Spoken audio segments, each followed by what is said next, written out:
followed by the Pledge of Allegiance led by Commissioner Denshaw. Please rise. Dear Lord, we thank you for this day. We acknowledge you as our creator, our maker, our redeemer, our sustainer, the great shepherd who will supply our needs in order for us to make the day. We realize how much we need you because we are weak, but you're strong. We have little wisdom, but you have all wisdom. And we come to you because we want to do that which pleases you and that which will carry out your desire and your will. Strengthen us, I pray, in our inner being. Renew our mind that we may do your will. And whatever we do, dear Lord, may it carry out in the spirit of justice, peace, and love, we pray. In Jesus' name, amen. Amen. Thank you, Reverend. I pledge allegiance To the flag of the United States of America and to the republic for which it stands, one nation, under God, indivisible, with liberty and justice for all. Thank you, Commissioner Zorc. Thank you, Reverend. Next item on the agenda is any additions, deletions to the agenda or emergency items. We have one that I'm aware of, item 5B, which is a presentation by Toby Turner regarding the firefighters fair and another discussion that he'll be presenting. Yeah, Mr. Chairman, I've made that request, and it's not technically an emergency, but it is timely since the fair is going on this week. So ask the board's indulgence to add that. Move to approve the agenda as amended. Second. Motion by Commissioner Davis, seconded by Commissioner Solari. All in favor? Aye. Aye. Opposed? Motion carries unanimously. First item on the agenda is a presentation by Helene Kazeltine from the Director of Economic Development, Indian River County Chamber of Commerce, the Enterprise Zone Legislative Summaries. Found on pages 1 through 6. Good morning. Good morning. Good morning. For the record, Helene Castletine, Economic Development Director with the Indian River County Chamber of Commerce, 1216 21st Street, Vero Beach. I also serve as the Enterprise Zone Coordinator. And what I wanted to do is give a brief overview of legislation that's been filed as it relates to the Enterprise Zone program. Before I do, I thought maybe it might be beneficial for those in the audience and those who may be watching at home to do a very brief overview about what the Enterprise Zone program is, in case those who are not familiar. The Enterprise Zone program is a statewide program that provides benefits to businesses, encourages them to invest in distressed areas. The Enterprise Zone program in Florida began in 1982. It has gone through several revisions. I began working with the program in the late 90s, about 1999, when I was working over on the other coast in Florida. And again, it has gone through several changes over that time. Our local enterprise zone was designated in 2005. We pursued that program as a way to help our local businesses to get back on their feet after the 2004 hurricanes. Our enterprise zone encompasses a 4.5 square mile area that includes the Vero Beach Municipal Airport as well as the adjacent Gifford community. It lies west of US 1. So what I'm here today is to give you just a brief update on legislation that was filed as it relates to the Enterprise Zone program. And since I submitted the backup that you have in front of you, one of the bills that was filed has been withdrawn, and that's a good thing. I'm very happy to report that House Bill 475 has been withdrawn. That was the bill that was filed by Representative Nunez out of Miami-Dade that essentially would have eliminated the current Enterprise Zone program as we know it today and would have replaced it by one that we feel as Enterprise Zone coordinators would have had much less utilization and much less flexibility. So this was the third time that this legislation has been filed, third time in 3 years. Third time in 3 years it's been withdrawn. Myself and my colleagues in Florida are hoping this is the last that we see of it. So, but I'm very happy to report that it has been withdrawn. There is another pending bill called, it's HB, House Bill 965. It was filed by Representative Betty Reed out of the Tampa Bay area. It proposes a couple of changes for two programs under the Enterprise Zone program umbrella. There's a companion bill filed in the Senate now, Senate Bill 1604, filed by Senator Simpson out of Pasco County. And one of the programs under the Enterprise Zone program allows for a business located in the Enterprise Zone to file for a sales tax refund, a refund on a portion of the sales taxes that they have paid on new equipment purchased for use in the Enterprise Zone.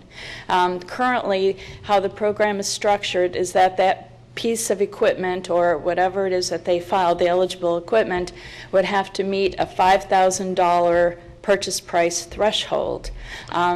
Many of the businesses in the enterprise zones throughout Florida are very, very small businesses, mom and pop businesses, very difficult to reach that $5,000 threshold.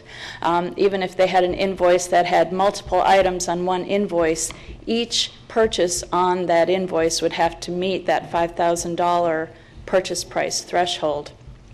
This piece of legislation reduces that purchase price threshold to $2,500.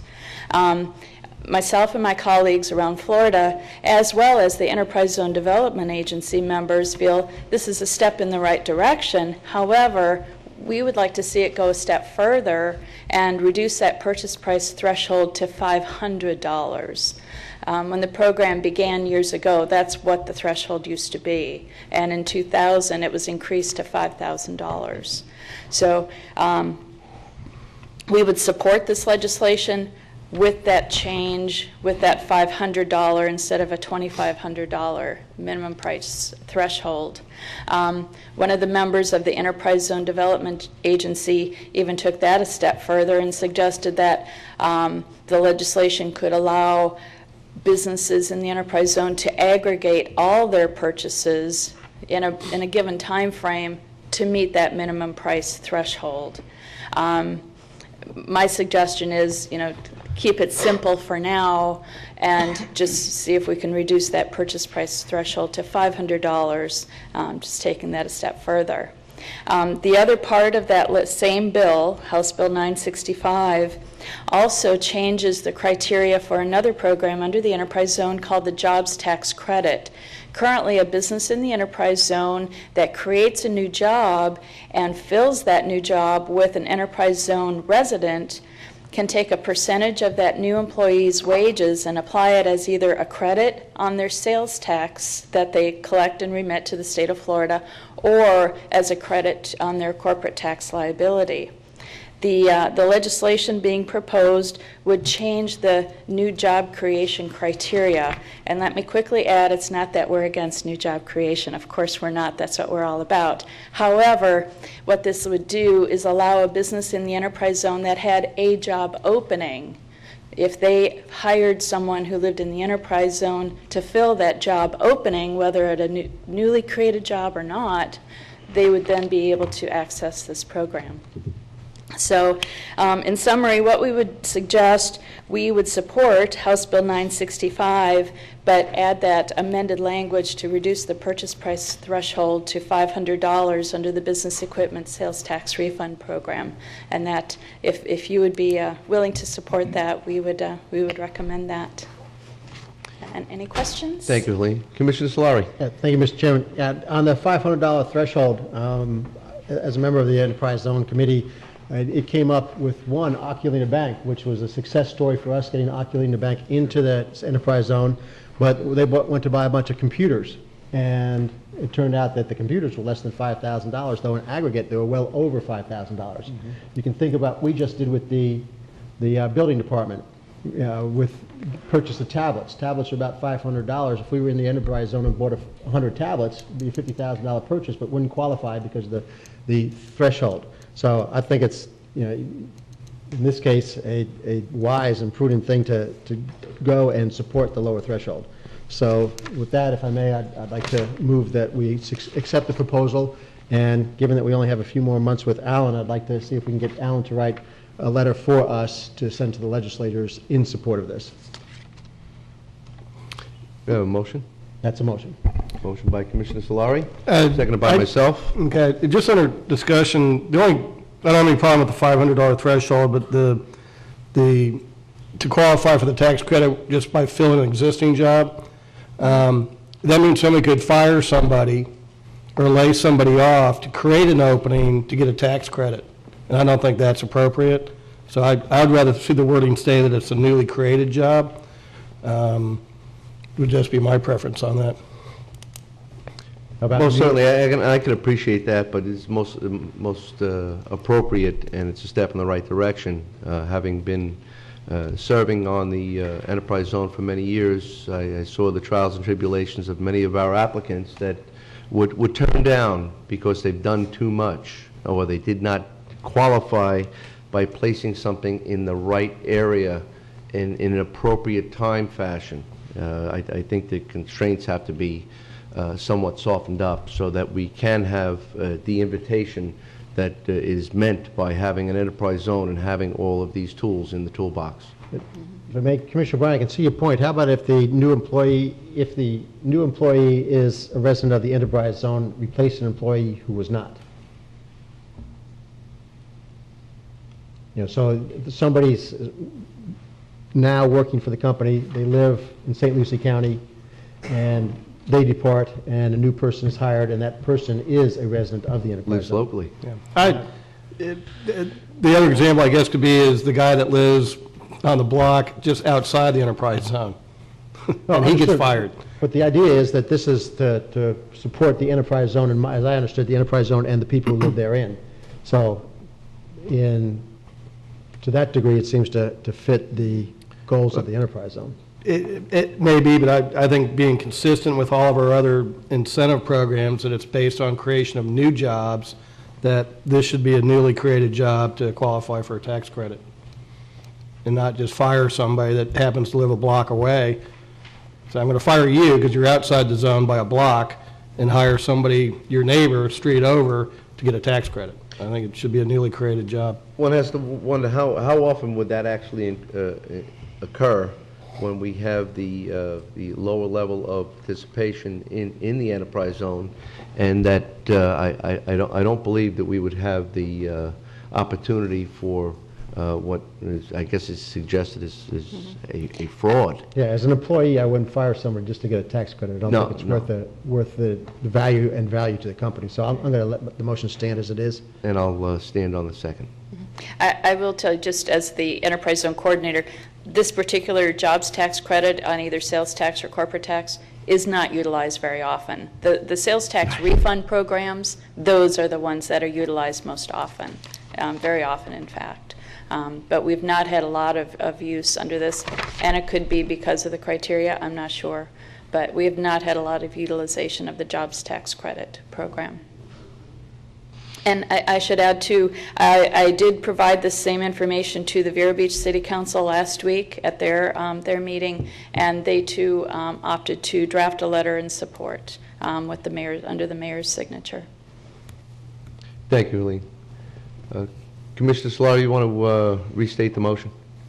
Basically, it's in support of the proposal for House Bill 965, as just articulated so well by Helene, and then to ask the attorney to draft a letter for the chairman's signature that we can send to our delegation. And so seconded, and I also intend on communicating with all of our legislators this week as well, and I encourage all of you to do the same. Any further discussion?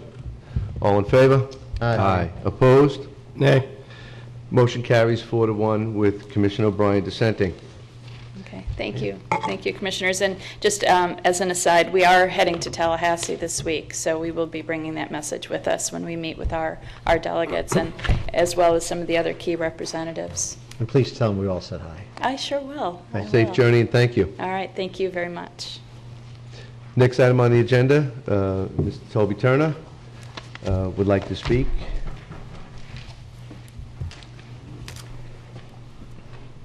Thank you. Good morning. Thank you for inviting me. Thank you for allowing me to come and speak just a minute about the Firefighters Fair and what's happened in our situation locally with our firefighters and one of our brother members. My name is Toby Turner. I'm General Manager of the Firefighters Inner River County Fair. I'm a 34-year employee of Inner River County Fire District, and I live at 300 8th Terrace in Vero Beach, for your record. On the early morning hours of March the 8th, opening day of the fair, one of our brother firefighters, a 21-year employee, Scott Shanupa, and his family had a fire at their home. There was a fire raging in their garage while they slept.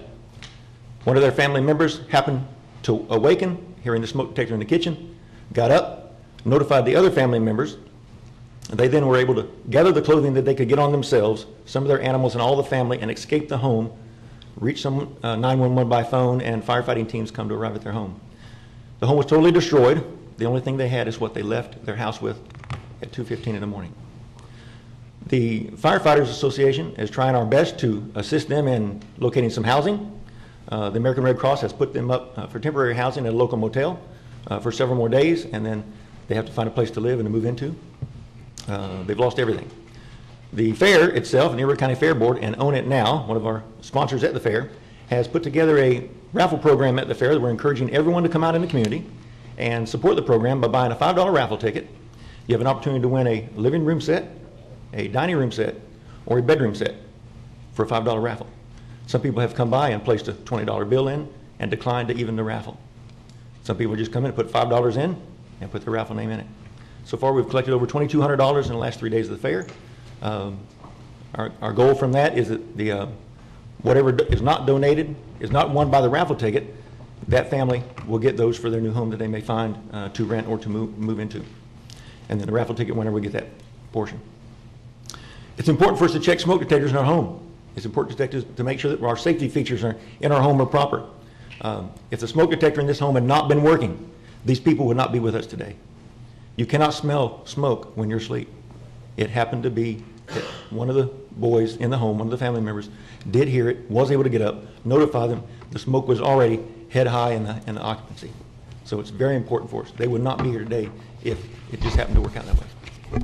So please, we're asking everyone, check your smoke detectors twice a year. Make sure they work properly. Make sure those safety features in your home are well. Fire extinguishers, make sure you know an exit plan. They did. He got his family out. They went out together, had a meeting place, notified the authorities, and firefighting teams came. Unfortunately, there's no hydrants in the area. They had to do a lot of water shuffles.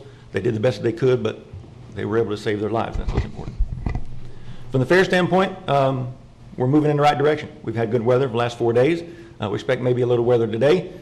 Don't know what will happen with it, but we can take cold weather and we can take wind, but when it's rain, people don't want to attend. But we've been doing the fair since 1980, trying to raise money for charity. And one of those things was the Inner River County Burn Fund. In our line of work, we see a lot of people who are burned or injured in fire-related causes. So we decided as a team, what can we do to help them in some way to treatment at medical facilities, transportation to those, buying bandages and gauze and whatever it may be is extremely expensive. So we put together a 5-day program back in 1980. We then went to 7 days, 9 days, and now we're 10 days. We will not go more than 10 days. We can't stand it. We just can't. It's a lot of work for us to do. It takes about 8 months to put the program together. It takes 4 days and 5 days to set it up, 10 days to run it, 3 days to tear it down. We appreciate the county and what they have done at the fairgrounds. We've had a lot of improvements over the time. We've had some new parking areas. We've had new campgrounds in the back. We've had new electrical outlets and a lot of electrical stations inside the fairgrounds. There's a lot of things that need to be done and improved. One of our best things is a new campground with restrooms and shower facilities for a camping site. This is an approved camping facility in the state of Florida. We have a lot of venues that come, a lot of persons who come to the fairgrounds and use your facility all year long. We're only there for 15 days. So we're just part of the team in the program. We thank you for doing all those improvements. Are there other things we can do? Sure. We can increase parking. We can increase traffic out on the highway, lighting for the parking lots for safety of our patrons. We do what we can as a team. With your help, it can all come together with a master plan, and I appreciate you letting us be part of it. Can I answer any questions you might have about the program and what we're doing and maybe what's happening for the future?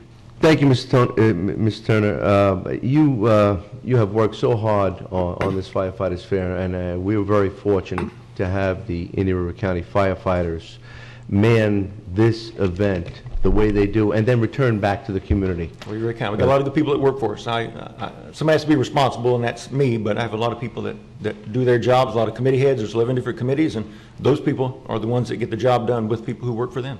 We've already received a lot of comments, how clean the fair is, Thank you. how lively it is, how refreshed it is, new exhibits, new rides, and new venues, Thank and it's very exciting to have the fair.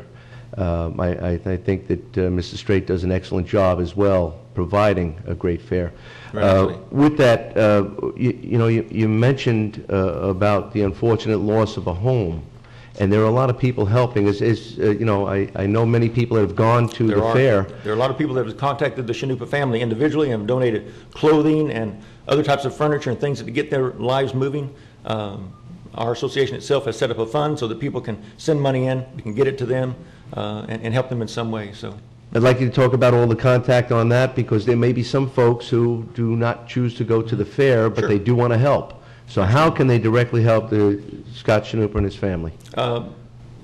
One of the ways that we would do is that our association, the Firefighter Association, has set up an account strictly at one of the local banks where they can send some money to our association for the Scott Chanupa Family Fund. It'll be deposited in the account, and we'll begin to give money to them. It can be mailed to 1818 Commerce Avenue in Vero Beach. And what is the name of the bank? I'm not sure what it is. That's not on my committee. I'm not sure about Okay. what it is. But it'll be deposited locally, and then we issue the funds to their family on an as-needed basis for them. But if you have any other questions about how to answer and what maybe happened to the family, I think the Emergency Operations Center for Inner River County can answer questions. I don't have that number in front of me, but 567-8000 is the county number, and they can transfer you to the Emergency Operations Center. And somebody in Fire Department Administration can answer questions about Scott and get you in contact with him in some way. Thank you. Commissioners? Yep, Mr. Chairman, Toby, you'd mentioned the fire alarms and smoke detectors and stuff in the Yes. home. We just changed our clocks this last weekend, the spring forward. Sure. And that's always one of those dates to replace the batteries Some of those in all folks those don't remember smoke that. That's great. detectors. So Sure. for everybody, we just sprang forward, so change your batteries.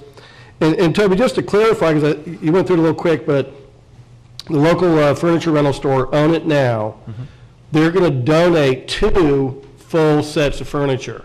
That's correct. And the raffle winner gets to pick one, and then they're going to donate the other set to the Chanupa family. Is that That is correct? correct. So I think it's important to emphasize that they are donating That is 2 correct. full sets of Yes. furniture for the cause. This organization, this sponsor with us, has stepped up to the plate together as a team. That morning of opening of the fair, deciding what can we do to support, and they said, we're going to donate some furniture, we're going to do a raffle ticket. We thought $5 was an excellent price. You can put something higher on it, but people already come to the fair, they're spending money on rides and games and food and whatever it is in admission prices, so you don't want to gouge somebody else in some other way, but they were kind enough to say, hey, $5 is a good price, let's do it, and together, I'm telling you, it's coming to, it's going to be great. And then finally, I'd be remiss if I didn't mention something about the auctioneer for the 4-H livestock auction. I don't know. If Our very own, well, every year I usually say something about y'all could raise money if you got a real auctioneer or something like that. But Okay. no, Commissioner Davis does a great job, and that's Saturday night, right? Saturday afternoon, 3 Yep. o'clock, the Buyers Barbecue starts, and they'll be out the... Saturday afternoon is when it all happens, and A lot of good projects over there in the livestock barn. The children work all year long on their projects, and Right. It's part of our event to showcase agriculture in Inner River County and the state of Florida under Statute 616. So we try to do our part for the community, and we appreciate people coming out. Hope they'll enjoy themselves as a family. As you know, we don't serve alcohol. We just don't think that belongs in our event, and it makes us different from other people. So we try to run a good operation. keep up the great work, Toby. And Toby Very almost kind. bought a pie. I tried to buy one the other night, but it got a little too much for me, my friend. Once it broke $100, he decided to stop. I did. $100 for a pie, ooh. That's a good Have you been pie. practicing your auctioneering or what? Somebody got it. So, but thanks a lot for your time, and if I can answer any further questions for you. Thank Keep you, up the Toby. great I know work, you have to Toby. get back to the fair and get it ready for tonight. Since 7:30, we've been cleaning and doing what we need to do, so I appreciate your support and hope people come out and support us. Thanks a Thank lot. you. Good to see you. Next item on the agenda is the consent agenda. I will be pulling B, C, D, and E. Gentlemen, anything else? Move to approve. Excuse me, Mr. Chairman, I'd like to pull item I. Item I, indigo. Motion by Commissioner Davis, seconded by myself to approve as amended. All in favor? Aye. Opposed? Motion carries unanimously. Gentlemen, I just want to pull B, C, D, and E, just in recognition of over 65 years of collective service that has retired or is retiring from Indian River County.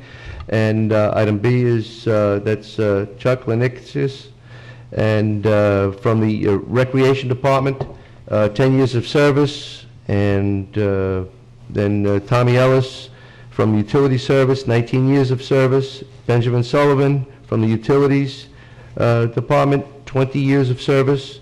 And Cynthia Krupp from General Services, Library Services, 26 years of service. Thank you for your service to this county. With that, I'll entertain a motion for the those So four moved. items. Second. Motion by Commissioner O'Brien, seconded by Commissioner Davis. All in favor? Aye. Opposed? Motion carries unanimously. Item I, Indigo. Commissioner O'Brien. Thank you, Mr. Chairman. Actually, I pulled this just because it's somewhat good news. Apparently, the building department is getting overwhelmed with inspection requests, and we're seeing some building activity pick up. We're seeing a lot of activity, and so I think that bodes well for some economic activity here in the county. It's pretty interesting that we had a bump last year, and then this year we're seeing even a stronger bump. So I think it's just a little bit of good news out there that we're having to now add back some staff in the building department. Going to be a dual certified person, both a plant examiner and a inspector, to try to pick up some of that extra workload from the activity going on. So I just want to bring that up as a positive thing going out there, and with that would move staff recommendation. Second. Motion by Commissioner O'Brien, seconded by Commissioner Solari. Any further discussion? All in favor? Aye. Opposed? Motion carries unanimously. Next item on the agenda, departmental matters, is the Office of Management and Budget, presentation by Jason Brown regarding the Fitch ratings, Indian River County's water and sewer bonds, memorandum dated March 6, 2013, found on pages 47 through 50. Good morning, Mr. Brown. Good morning, Commissioner Flesher. Good morning, Commissioners. For the record, Jason Brown, County Budget Director. Just bringing before you an informational item today that Fitch Ratings, one of the three major rating agencies, has affirmed the AAA rating for the county's water and sewer utility bonds. In their review, there were they do perform reviews of their ratings annually these days, which is more often than they used to prior to the 2008 financial crisis. We're getting reviewed basically on an annual basis on most all of our bonds at this point. Fitch identified some key rating drivers in assigning the rating. One of those was strong debt coverage, which is evidence that our cash flows and our rates are covering the debt service well at about 2.4 times coverage last year. Also, they cited the utilities' low debt overall. Also, our plan to potentially pay off one of the two outstanding bond issues in 2015 when they become callable. That would be about $15 million at that time. We plan to do that barring anything unforeseen at this point. Fitch also cited the county's healthy infrastructure, that we have good utility infrastructure in place, recent expansion of our water and sewer facilities that will provide water through 2031 to meet our growth needs through 2031. Also, the the consumptive use permit goes through 2030 as well. Also, Fitch cited a strong renewal and replacement program, maintaining the system overall, as well as affordable rates in the system. So that being said, I will stop talking and am available if you have any questions. Mr. Chairman? Commissioner Solari. If I may, I'd like to congratulate Jason and Joe and everybody in the Utilities Department. This is more good news like Commissioner O'Brien was talking about. I mean, to get this type of rating in these times, I think is wonderful. And it's almost remarkable that in almost all financial areas in the county since the downturn began in 2007, our financial strength has actually strengthened, and the objective recognition of that strengthening is in consistently getting strong bond ratings. So I think we need to be improved, that they need to be commended for that. I'll also note that that's probably one of the reasons why in the recent water and sewer survey, the county customers who are presently served by the City of Vero Beach overwhelmingly chose, if they had their choice, to be served by Indian River County. So thanks to all involved in that. Thank you, Mr. Thank Chairman. you. Commissioner Zorc. Yes, Jason, if you could either, it does not necessarily be on the next commission item, but just to get an idea of the overall bond debt we have in general. I know we've got environmental land bonds, I think, are still out there.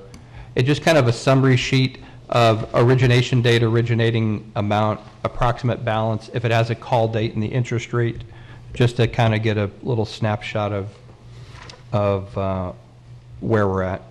Okay, we And can bring that back for you. We do publish much of that information in our annual budget document, but we would be glad to bring forward a presentation. Whatever the most current, easiest quarter is to pull up the information, so you don't have to do much to put it together. And one other question, and probably another reason I think that these results are kind of outstanding is we have a long-term capacity reserve in our facilities, and we're not bringing in revenue on that future capacity. In other words, it's there, but we haven't sold it yet to create revenue, but we still have a very healthy system, even covering the debt for that future capacity down the road. So that just shows even more, in my mind, how well the system is being run. Thank you. Thank you, Commissioner Zorc. Anything further? Mr. Chair, I'd just like to say ditto to Commissioner Solari's comments. Great job, Jason, and I think it does show that we have a very strong, financially secured system, and a lot that goes to the staff and administration for keeping a sharp pencil. And utility staff does a lot of work. Absolutely. Keeping everything in good working order. Well, thank you for the presentation. Appreciate it. Next item is a time certain, so we'll glean over that, as well as the following item. We'll move on to commission items. Item 14B is a request from Commissioner Wesley Davis, Vice Chairman, to discuss the county's scheduled committee meetings, which have City of Vero Beach representation, memorandum dated March 8, 2013, found on pages 54 through 55. Commissioner Davis. Yes, sir. Thank you, Mr. Chairman. This was basically from a letter that I received from the city manager. I believe we all did. And of course, we couldn't talk about it, but I think that really what happened here, looking back at it and not being able to talk, I believe you had to be out of town, so there was a meeting that was moved for a one-time purpose. Yes. And so it's really a non-issue, but I had already had it on the agenda. So, Mr. Chairman? Okay. If I may, if there seems like there's scheduling problems with these committees, it may be that there are just simply still too many committees. And we may want to take this opportunity to cut 5 or 6 more. yeah, no, I concur with that, but this was specifically the TDC, if I'm not mistaken. Yeah. Of which, and it was, of which ordinance says the county commission chairman is the chairman of the TDC. And so it was just more of a scheduling issue than anything else intentional, and I don't think it's really an issue. It's too bad, because it would be nice to cut another Come 5 out or there 6 again. committees. It actually is a non-issue on the TDC because there was no conflict, or were notified at least a week in advance. I think the City of Vero Beach representative was the last to respond, and it did express some concern, but there was no scheduling conflict. Okay. That's the riff there, that there was no scheduling conflict, so that I was surprised to see it on the agenda. I don't know if it was a little distortion or misunderstanding, It was just misrepresentation. It was just a letter. Yeah. I don't know if. I saw the letter. I responded to the It was letter. to Joe Baird, and I responded to the city manager and told him we're willing to work with all the cities to we work Absolutely. very hard at coordinating it. So, and we'll keep that cooperation going because I think it's important to coordinate. We've taken care of it, and occasionally there will be conflicts. We attempt with all the cities, City of Vero Beach, to try and avoid conflicts. and again, in that case, if there was any discussion, all it said that they could be at that meeting. If they could not, we would have kept the original time and date. But there was no conflict. We had mentioned that we had looked, and there were no other publicly scheduled meetings that would present a conflict. But thank you for bringing that up. But under discussion for that, I can say the Economic Development Council is looking at a time change and also a potential date change, because the Tuesdays that those meetings are on do fall, or could fall depending on the City Council's agenda, block them from being able to attend some of their representatives. Right. And they'll work that out themselves to pick a new date that worked within the membership of the group. And actually, the TDC, same challenge. The TDC actually conflicts with another obligation I have with a committee, but we're sorting through that. We're working through it. And I understand the statute mandates that I would be the chairman, but we'll get through all that. And I think that we need all the cooperation of our local elected officials in the municipalities and try to work through all of our commitments. Well, Mr. Chairman, it still sounds like we need to cut some more committees. Well, thank you for that, Commissioner Solari. I guess that's another agenda item that you might want I to may have to think about be that. Thank you, bringing Mr. up there. Chairman. We're down to just a few.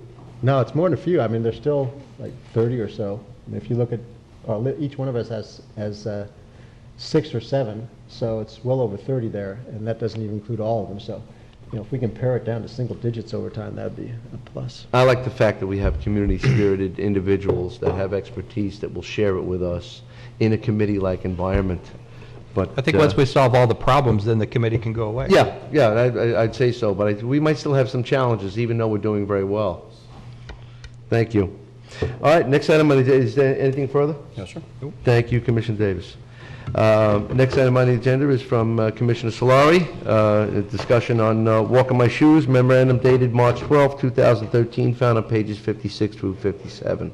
Thank you very much, Mr. Chairman. This was a request out of Carol Jean Jordan, the tax collector's office. Carol Jean is here. She'd probably be better to speak on it than I would. It's basically she wants to sort of sponsor a charity event on Thursday, March 28th from roughly 3:30 to 5 p.m. And for just a couple more details, Good we have the morning. tax collector. This is an incredible organization that has been put together by one young lady named Lauren Book. Many of you have met her. She was, of course, personally involved in an abuse situation and did the proverbial making lemonade out of lemons and has created a group that touches everyone across Florida. She has walked several years across Florida using, of course, a big bus motorhome type vehicle and reaches out and talks to every child. I was down at the last one and a young gentleman came up to the bus just out of the blue, had heard about it and shared with her, and she was able to get him some protection. So it is just a huge problem with sexual abuse of children in this country, and it's one of the checkoffs on your car tags that you can donate to it, and we've been very involved in it. Our 2 pet projects, if you will, are Harbor Branch, because of course they come back, the license tags, the money comes back to this area, and then Lauren's kids. And so we just like to have the event here in the facility. The Sheriff's Department's very active with it. It used to be down south on US 1, and I don't think gets the publicity that it can get being in our on our property. And of course, Mr. Baird told us that we needed to come before you gentlemen for permission to do this. We're looking at the side door of our offices. We'd probably close the drive-through for a couple hours, and don't expect it to be hugely disruptive. We'll do everything we can, and I'm sure Sheriff Floor will help us manage anything that we need to. You need a formal motion on that, of any kind, to allow? Yeah, usually, see, usually we have to, like the Tea Party movement, anytime we have a function here at the board, I like them to approve it because we turn down a lot of. Yeah, I just will note that this is a 501c3 organization, which I think is a different structure than the Tea Party. Right. And while we certainly don't want every charity having events here, I'll note that this is sponsored by the tax collector, basically. And if each constitutional officer wants to basically put one of these on a year, I've got no problem with it. The time at 3:30 to 5 is not particularly a busy time. And while I understand Mr. Baird's concerns to some degree, I'm willing to take the chance that we're not going to be overwhelmed with these. If it gets to be out of hand some future date, we can always make a different policy, but at this time, I'll move that the Board of County Commissioners authorize the Thursday, March 28th event for the Walk in My Shoes journey. Second. I'll second that, and I don't think we need the Bloodmobile to come before us for a vote to be able to have a blood drive out in the parking lot. So, I think there is some, I don't believe we've ever voted to allow or disallow the Bloodmobile. I certainly do not oppose it, but I appreciate the sensitivity of the county administrator. has with this and bringing it for consideration. Thank you. Carol Jean, how many people do you think you're anticipating? What has been the average I think the crowd? participation has been smaller. Again, the walk isn't because they walk in different groups. Right. So they come out of South Florida and go all the way into Tallahassee. So they set their walks, which can be hugely attended. I would guess 50, maybe 100 people. Hopefully, that's why we want to have it in this facility to try to get out more publicity on it, because it's a horrible abuse to our children, and it's just very important that a little tiny girl like Lauren can tell her story and touch other people, and hope they come to her to talk about this so they can be helped further. But I thank you all. I think it's just a wonderful project for us to be involved in, and I hope you'll participate that day and stop by. There's all sorts of brochures, and again, the sheriff's office is very involved. They have their own department that Right. comes in. They work with the different groups that help in abuse cases, not just of children, but they'll be there as well. Thank you, Carol Jean. Anything further, gentlemen? Motion on the floor by Commissioner Solari, seconded by Commissioner Davis. All in favor? Aye. Opposed? Motion carries unanimously. Thank you. Thank you, sir. All of you. Well, gentlemen, it appears that we have covered the entire agenda with the exception of the shade meeting at 10:30. Does anybody have any further discussion until then? We will take a recess until 10:29, and we will reconvene at that point so we can be off to our shade meeting. Thank you. Will now be called back to order, and we appreciate everyone's attendance. At this time, we have a regularly scheduled shade meeting, and I need to read the following into record. This is the commitments of the attorney-client session. The estimated time for the closed attorney-client session is 45 minutes. Present at the meeting will be Commissioners Wesley S. Davis, Tim Zork, Peter D. O'Brien, Bob Solari, and me, Joseph E. Flesher. Also present will be County Attorney Alan S. Palakwich and County Administrator Joseph Baird, and a certified court reporter. At the conclusion of the closed attorney-client session, this public meeting will be reopened. Very good. Reconvening, the public meeting is hereby reopened, and the attorney-client session is now terminated.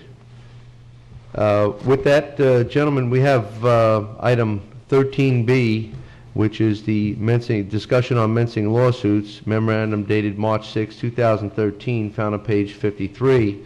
And I believe in spirit of, or in light of the discussion at the shade meeting, we would want to defer any discussion until the next meeting on the 19th. I concur, Mr. Chairman. Would you like that in the form of a motion? If I had the capacity, I would have done it, but I appreciate you taking that opportunity. I'm very happy to put that in the form of a motion and say that we ought to discuss this on the 19th. That's a motion by Commissioner Solari, Second? seconded by Commissioner Zork. Any further discussion? All in favor? Aye. Motion carries unanimously. There's seeing no other further business. Meeting adjourned.